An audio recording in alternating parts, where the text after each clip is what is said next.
Shalom jemaat yang dikasihi Tuhan, pada hari ini kita akan bersama menikmati ibadah Minggu Prapaskah yang ke-6 tepat tanggal 5 April tahun 2020. Sebelum kita memulai ibadah ini, saya undang kita untuk bersama-sama berdoa.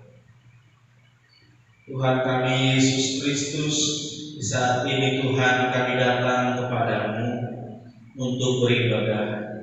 Kiranya Kau berkenan melayakkan ibadah ini dan menjadi kesenangan bagi hatimu. Terpuji nama-Mu Tuhan sekarang sampai selamanya. Amin. Bersama kita menaikkan pujian dari Kidung Jemaat 161, Kidung Jemaat 161, baitnya yang pertama hingga yang ketiga, segala kemuliaan.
Jemaat yang dikasihi Tuhan, marilah kita mulai ibadah ini dengan mengaku bahwa sumber pertolongan kita ialah Tuhan yang menciptakan langit dan bumi, yang tidak pernah meninggalkan perbuatan tangannya dari sekarang sampai selama-lamanya. Amin.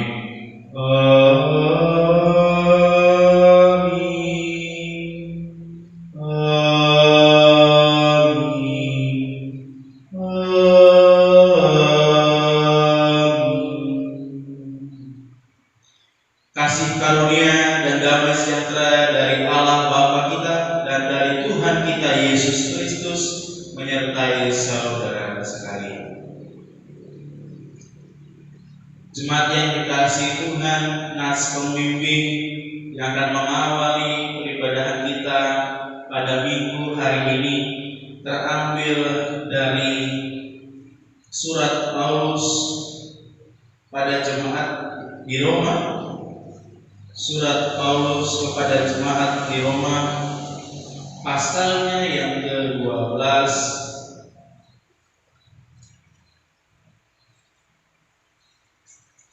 Surat Paulus kepada jemaat di Roma pasal yang ke-12, ayatnya yang pertama.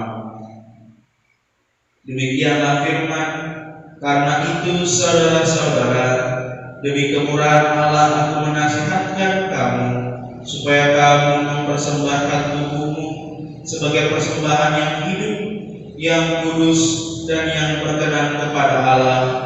Itu adalah ibadahmu yang sejati. Bersama kita menyambut nas pembimbing ini dengan kita menaikkan pujian dari Kidung Jemaat nomor 33. Kidung Jemaat nomor 33, baitnya yang pertama hingga yang kedua. Suaramu ku dengar.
Jemaat yang dikasihi Tuhan, tiba saatnya untuk kita mengaku dosa dan menerima pemberitaan anugerah. Kasihlah Tuhan Allahmu dengan segenap hatimu dan dengan segenap jiwamu dan dengan segenap akal budimu, dan kasihilah sesama manusia seperti dirimu sendiri. Demikianlah hukum kasih yang Tuhan berikan agar kita dapat menjaga anugerah keselamatan dari Tuhan. Tuhan, sebagai gereja Tuhan, kami rindu senantiasa memancarkan kasih Tuhan kepada sesama ciptaan, sehingga kami dapat menikmati kebahagiaan hidup yang sejati. Kami rindu memelihara kasih-Mu dengan membangun perdamaian, keadilan, dan keutuhan ciptaan. Kami rindu menjalankan hukum kasih, sehingga damai sejahtera dari Allah dapat dirasakan oleh sahabat dan semua orang. Tuhan, mampukanlah kami untuk menyambut anugerah dan mewujudkan panggilan hidup dalam damai sejahtera-Mu. Amin. Bersama kita menerima berita anugerah yang terambil dalam Yesaya pasalnya yang pertama. Yesaya pasalnya yang pertama,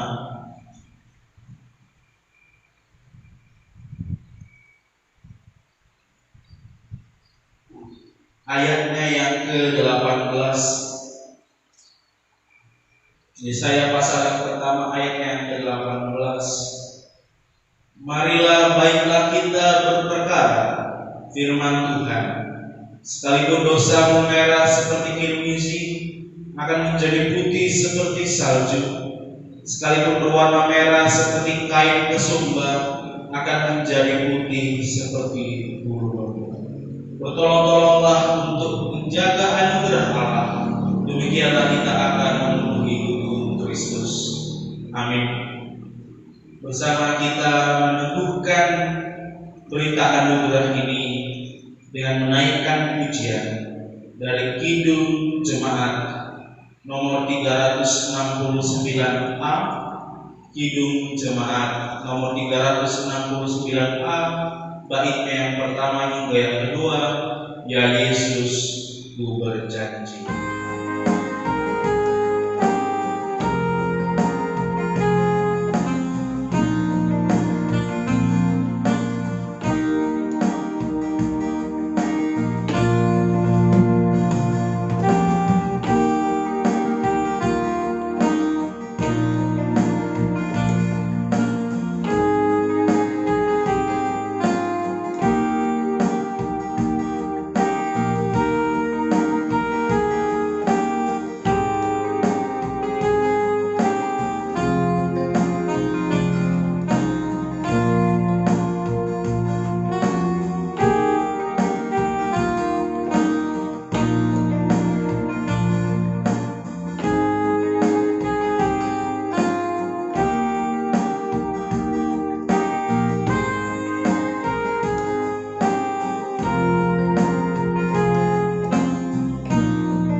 Jemaat Tuhan, bersama kita naikkan doa Abdul Keser. Ya Bapa, segala tulisan yang telah Engkau ilhamkan ialah firman yang bermanfaat untuk mengajar kami, untuk menyatakan kesalahan-kesalahan kami, untuk memperbaiki kelakuan kami, dan untuk mendidik kami dalam kebenaran Yesus Kristus. Kiranya Roh Kudus menerangi batin kami dan menjadikan kami pelaku-pelaku firman yang sejati. Amin.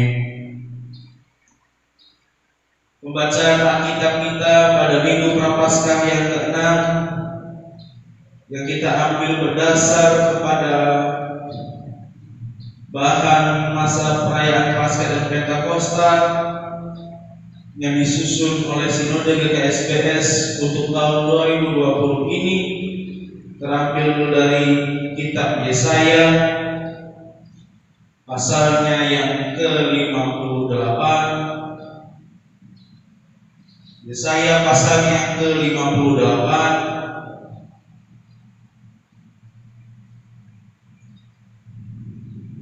Kita baca ayatnya yang ke-6 hingga ayatnya yang ke-8. Kitab Yesaya pasalnya yang ke-58, kita baca ayatnya yang ke-6 hingga yang ke-8. Demikianlah firman. Bukan, berpuasa yang kukehendaki ialah supaya engkau membuka belenggu-belenggu kelaliman dan melepaskan tali-tali kuk, supaya engkau memerdekakan orang yang teraniaya dan mematahkan setiap kuk, supaya engkau memecah-mecah rotimu bagi orang yang lapar, dan membawa ke rumahmu orang miskin yang tak punya rumah. Dan apabila engkau melihat orang telanjang, supaya engkau memberi dia pakaian, dan tidak menyembunyikan diri terhadap saudaramu sendiri. Pada waktu itulah terangmu akan merekah seperti fajar, dan lukamu akan pulih dengan segera. Kebenaran menjadi barisan depanmu, dan kemuliaan Tuhan barisan belakangmu.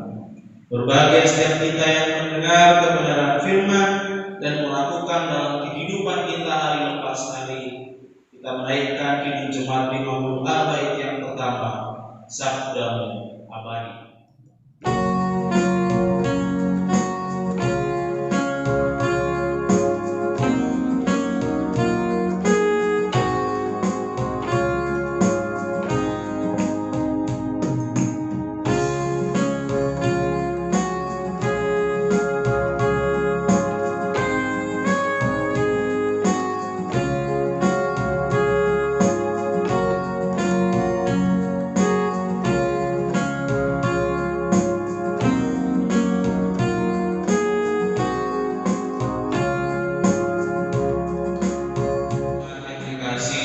Pada Minggu Prapaskah yang ke-6 ini, Sinode GKSBS memberikan tema khotbah ibadah yang sejati yang berdasar pada Yesaya 58 ayat yang ke-6 sampai ke-8 yang tadi bersama sudah kita baca dan simak. Jemaat yang dikasihi Tuhan, Indonesia adalah negara yang besar, bangsa yang besar yang berlandaskan, yang berideologikan Pancasila. Dan sila pertama dari Pancasila adalah ketuhanan yang Maha Esa. Setidaknya dari sini kita bisa melihat bahwa ada suatu landasan, suatu dasar keyakinan bahwa setiap orang yang mengaku sebagai warga negara Indonesia tentu adalah orang yang bertuhan. Anda Indonesia, berarti Anda berideologi Pancasila. Anda berideologi Pancasila, berarti Anda bertuhan. Tapi kemudian ini adalah hal yang sangat bertolak belakang.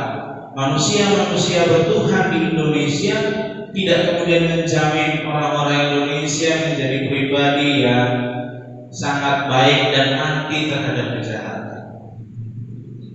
Kita bisa melihat tindakan-tindakan kejahatan terjadi bahkan di tempat yang dianggap masyarakat adalah tempat yang paling suci sekalipun, di rumah-rumah ibadah.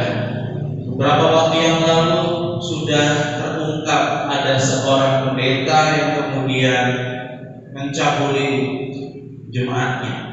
Ada juga di beberapa waktu yang lampau rekan-rekan agama lain yang ketahuan mencabuli umatnya dan lain sebagainya. Dosa menyerimpak, dosa masuk dan merasuk sampai ke bagian yang paling dalam, sampai ke bagian yang dianggap manusia sebagai tempat yang seharusnya kudus. Jemaat yang dikasihi Tuhan, tidak terlepas dari itu saja bahwa kemudian di Kementerian Agama sekalipun juga beberapa waktu yang lalu juga ternodai oleh tindakan korupsi, kitab suci yang dikorupsi, segala macam uang dikorupsi, misalnya terjadi sebuah penyuap dan lain sebagainya. Padahal itu adalah tempat yang sangat, kalau kita katakan sangat dekat dengan keagamaan. Setidaknya ini menjadi pengantar bagi kita untuk melihat bahwa ada satu masalah yang sangat penting di dalam diri manusia yang kemudian dikritik sebenarnya oleh Alkitab dari zaman Perjanjian Lama hingga zaman Perjanjian Baru, yang sangat dibenci dan tidak disukai oleh Allah dalam Perjanjian Lama dan dinyatakan lebih tegas lagi oleh oleh Yesus di dalam perjanjian baru, yaitu kemunafikan. Jemaat yang dikasihi Tuhan, kemunafikan itu adalah satu sikap yang menjijikkan. Munafik punya hati kepura-puraan, tidak sejati, tidak real, tidak yang sesungguhnya. Apa yang dikatakan lain dengan isi hatinya, apa yang tersikapkan yang kelihatan oleh mata lain dengan apa yang dipikirkannya. Kemunafikan adalah hal yang merusak diri sendiri dan juga merusak sesama. Karena ada ketidakjujuran di dalam hati, ada ketidakjujuran, ada penyimpangan di dalam diri. Jika saya katakan tadi bahwa kemunafikan adalah hal yang kemudian sangat dikritisi sejak zaman perjanjian lama dan diperkuat lagi kritiknya oleh Yesus di dalam perjanjian baru, kita kemudian melihat kisah dalam kitab Yesaya yang bersama tadi kita sudah baca, bahwa dalam pasal yang 58 ayat 1 sampai 12, Bapak Ibu bisa baca nanti setelah ibadah ini. Bapak Ibu bisa melihat bahwa Yesaya mengkritisi apa yang dikerjakan oleh umat Israel pada saat itu. Yesaya mengangkat satu dosa yang dilakukan oleh umat Israel yang menyebabkan mereka masuk ke dalam pembuangan di Babel. Yesaya mengangkat dan mengungkap ini agar kemudian umat mau bertobat dan tidak melakukan dosanya lagi, yaitu dosa kemunafikan. Karena kalau kita melihat di bagian kitab yang lain dalam Amos, di dalam kitab-kitab yang lain, kita bisa melihat bahwa sesungguhnya umat rajin beribadah, umat rajin melakukan segala perintah ritual-ritual peribadahan yang diajarkan oleh imam dan nabi.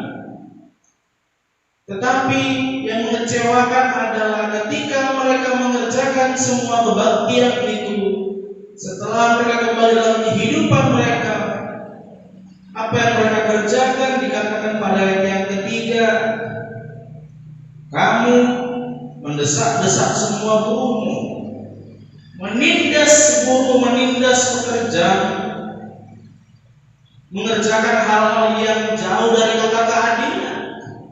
Tapi kalau soal ibadah dikatakan dalam Amos, kau mempersembahkan lembu-lembu yang anggun. Apa yang dipersembahkan oleh umat itu tidak kira-kira, hal yang sungguh sangat luar biasa sempurna di mata manusia dan standar-standar yang diberikan oleh para imam pada saat itu. Tetapi apa yang dikatakan Tuhan, Tuhan tidak memandang itu. Tuhan tidak memperhatikan puasamu, Tuhan tidak memperhatikan persembahanmu. Bukan karena Tuhan tidak suka ketika engkau beribadah kepadanya, bukan karena Tuhan tidak suka kau berikan persembahan kepadanya, tapi karena satu alasan, yaitu kemunafikan. Engkau memberi persembahan kepada Tuhan, di waktu yang sama juga engkau menindas saudara. Engkau memberikan persembahan kepada Tuhan, di waktu yang sama engkau menghina, melakukan ketidakadilan kepada yang lebih lemah daripada. Itu kekejian bagi Allah, sangat dibenci.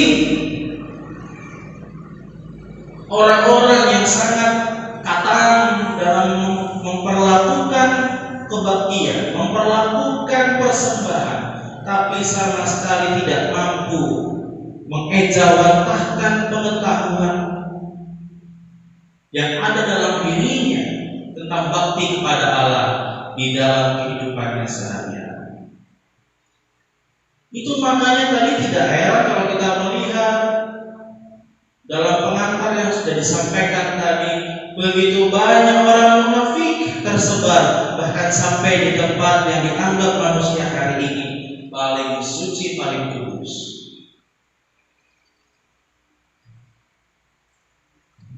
Kemunafikan juga mengangkat murka Yesus. Kalau kemudian kita melihat dalam Injil Matius pasal yang ke-23, bersama kita buka Injil Matius pasalnya yang ke-23. Kita akan menyaksikan betapa Yesus membenci kemunafikan itu. Betapa Yesus membenci yang namanya kepura-puraan, ketidakjujuran. Yesus berkali-kali mengutuki, celakalah kamu, hai orang-orang Farisi dan ahli-ahli Taurat. Bersama kita lihat pada ayat yang 23, Matius 23 ayat 23. Celakalah kamu, hai ahli-ahli Taurat dan orang-orang Farisi, hai kamu orang-orang munafik, sebab persepuluhan dari selasi ada semanis dan cinta kamu bayar, tapi yang terpenting dalam hukum Taurat kamu abaikan, yaitu keadilan dan belas kasihan dan kesetiaan. Yang satu harus dilakukan dan yang lain jangan diabaikan. Jemaat yang dikasih Tuhan, ini jelas Yesus mengutuki celaka kepada setiap orang yang munafik. Maka kemudian dalam khotbah di dia katakan, lakukanlah apa yang harus kita lakukan itu di tempat yang tersembunyi, bukan dengan memamerkannya, seperti dalam memberi sedekah. Diibaratkan jangan diketahui tangan kirimu apa yang diperbuat tangan kananmu. Dalam hal juga berdoa, masuk ke tempat yang tersembunyi, berdoa kepada Bapa. Jangan seperti ahli Taurat dan orang Farisi yang sengaja berdoa di tikungan jalan agar dilihat oleh semua orang. Begitu juga dengan hal puasa. Minyaki kepalamu, basuh mukamu, supaya tidak diketahui orang mau berpuasa. Simpan untuk dirimu sendiri dan Tuhan. Bapamu yang tersembunyi akan membalasnya kepadamu. Tapi kalau kamu sudah pamerkan itu ke semua orang, kamu sudah menerima upah.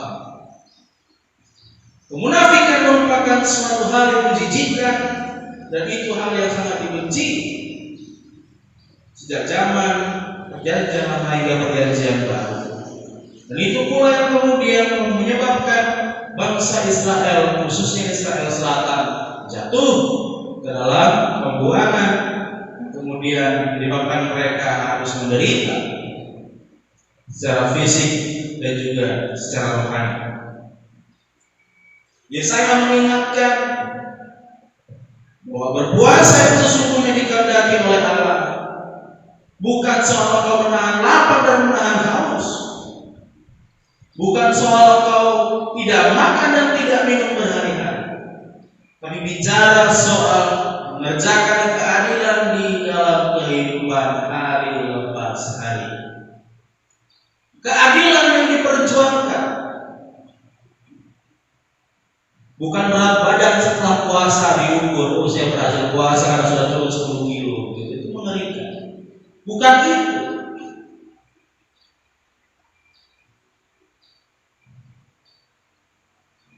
Firman hari ini tidak bicara soal Allah membenci ibadahmu, Allah tidak suka ada orang yang aktif dalam kegiatan peribadatan. Tidak. Bukan itu. Tentu Allah sangat senang ketika ada orang yang aktif terlibat dalam setiap kegiatan kebaktian, baktinya kepada dalam setiap ritual-ritual seremonial yang dilaksanakan. Itu merupakan suatu hal yang wajar. Tapi yang dipesankan oleh Allah adalah ejawatahkan, nyatakan ibadahmu yang kepada Allah itu ke dalam kehidupan kita hari lepas hari. Karena jikalau kita melihat Matius pasal 22 ayat 37 sampai 40, itu bicara soal ibadah yang sesungguhnya, bahwa kau mengasihi Tuhan Allahmu, tapi tidak kemudian mengabaikan apa yang menjadi tugasmu untuk mengasihi sesamamu. Tidak ada hal yang kemudian boleh ditinggalkan. Dua-duanya penting. Kalau kita mengasihi Allah, maka kemudian tugas berikutnya kita harus mengasihi sesama. Maka kemudian dikatakan Yesaya di sini, yang dikehendaki oleh Allah adalah engkau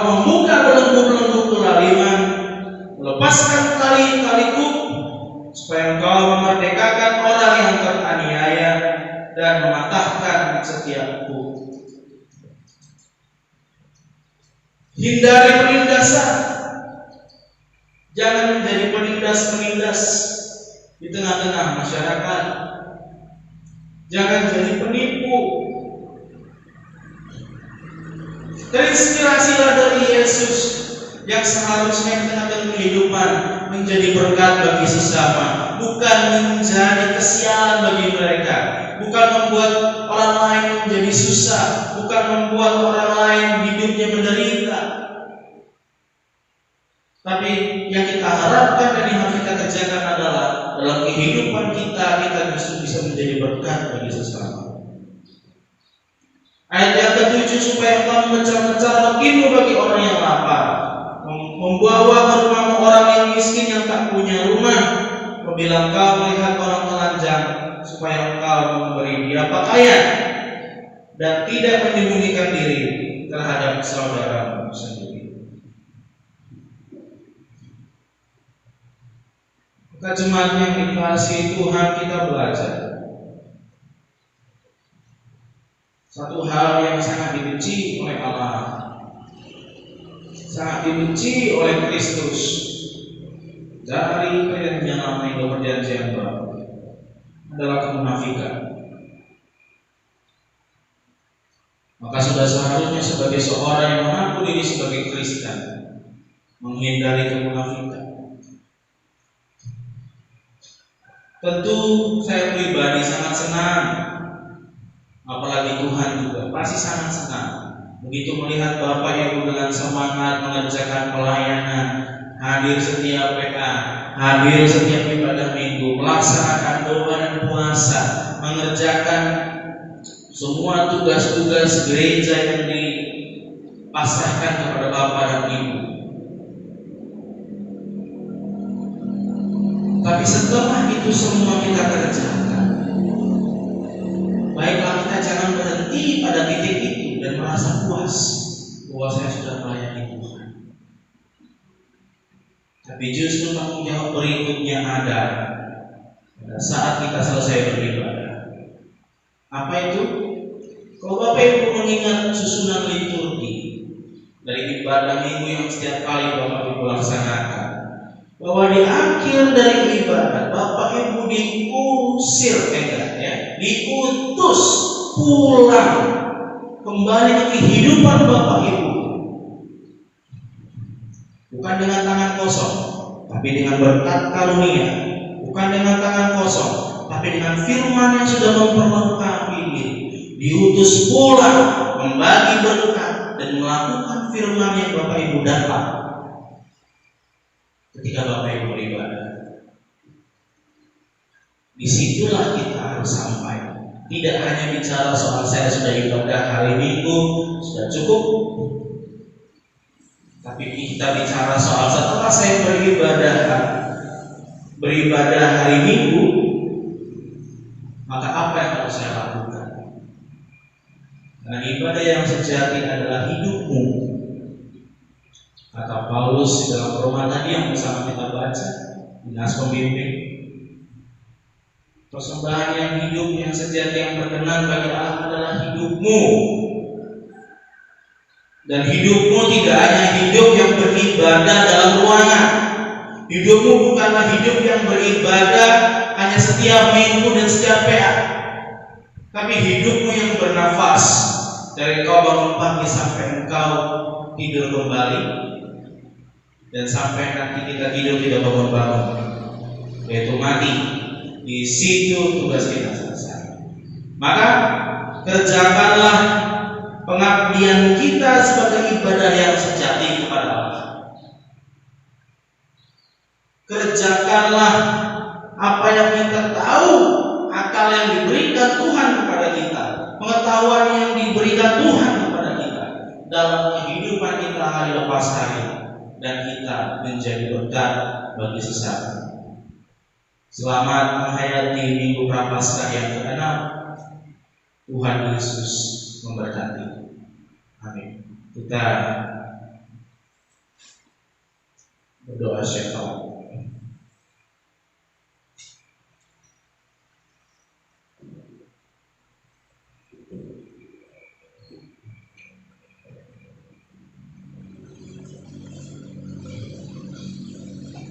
Mari kita berdoa syafaat. Tuhan kami Yesus Kristus, kami mengucap syukur karena hari ini kami belajar untuk tidak menjadi manusia yang munafik, melainkan manusia yang sejati, manusia yang mengerjakan apa yang kami ketahui, manusia yang tulus dan jujur dan tidak mendua muka. Karena kami tahu Engkau sangat membenci setiap orang yang melakukan kemunafikan di hadapan-Mu, maka biarlah Engkau mengubahkan kami menjadi orang-orang yang berintegritas dalam kehidupan kami hari lepas hari. Mampukan kami menjadi pribadi-pribadi yang jujur, mampukan kami menjadi pribadi-pribadi yang berkenan kepada-Mu ya Tuhan. Tuhan kami Yesus Kristus, saat ini Hamba menyerahkan jemaat-Mu. Biarlah Tuhan memberkati setiap orang yang beribadah kepada-Mu, memberkati pekerjaan, memberkati pendidikan anak-anak kami, memberkati rancangan dan setiap pergumulan dalam rumah tangga kami. Biarlah setiap hal yang ada dalam kehidupan kami senantiasa menjadi berkat dalam kehidupan kami dan menjadi berkat bagi sesama kami. Kami menyerahkan masa negara kami Tuhan dengan segala pergumulannya. Biarlah Tuhan yang sanggupkan kami menaklukkan badai kehidupan ini, terkhusus orang-orang yang kemudian berjuang di garda terdepan melawan coronavirus, tenaga medis. Biarlah Tuhan yang memberkati dan menguatkan, memberikan daya tahan tubuh yang baik, sehingga bisa menjadi sarana penyembuhan bagi banyak orang yang terpapar penyakit ini, dan diri mereka sendiri pun dapat sehat dan jauh dari bencana ini. Tuhan, kami menyerahkan seluruh kehidupan kami, bangsa dan negara kami, harapan serta keluhan kami dalam tangan pengasihan-Mu. Tuhan yang sudah mengajar kami untuk senantiasa berdoa. Bapa kami yang di surga, dikuduskanlah nama-Mu, datanglah kerajaan-Mu, jadilah kehendak-Mu di bumi seperti di surga. Berikanlah kami pada hari ini makanan kami yang secukupnya, dan ampunilah kami akan kesalahan kami, seperti kami juga mengampuni orang yang bersalah kepada kami. Dan janganlah membawa kami dalam pencobaan, tetapi lepaskanlah kami daripada yang jahat. Karena Engkaulah yang punya kerajaan dan kuasa dan kemuliaan sampai selama-lamanya. Amin. Bersama-sama dengan seluruh umat di seluruh tempat dan di sepanjang waktu, kita ikrarkan pengakuan umat Rasul.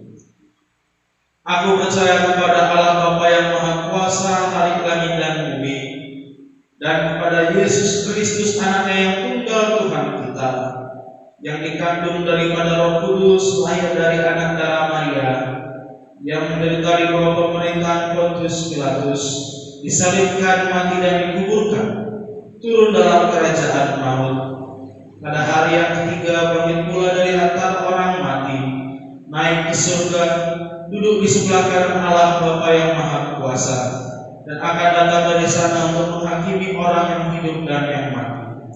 Aku percaya kepada Roh Kudus, gereja yang kudus dan am, persekutuan orang kudus, pengampunan dosa, kebangkitan orang mati dan hidup yang kekal. Amin.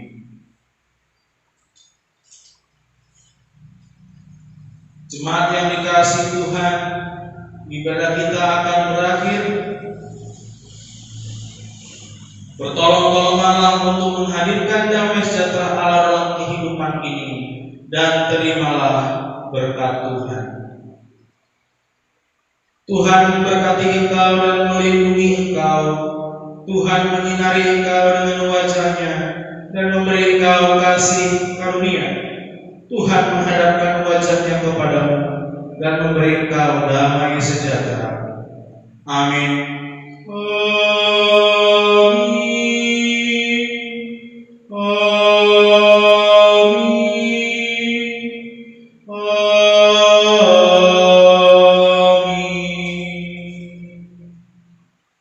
Mengakhiri ibadah kita pada minggu hari ini, kita naikkan pujian Kidung Jemaat 457, Kidung Jemaat 457, baik yang pertama hingga yang kedua.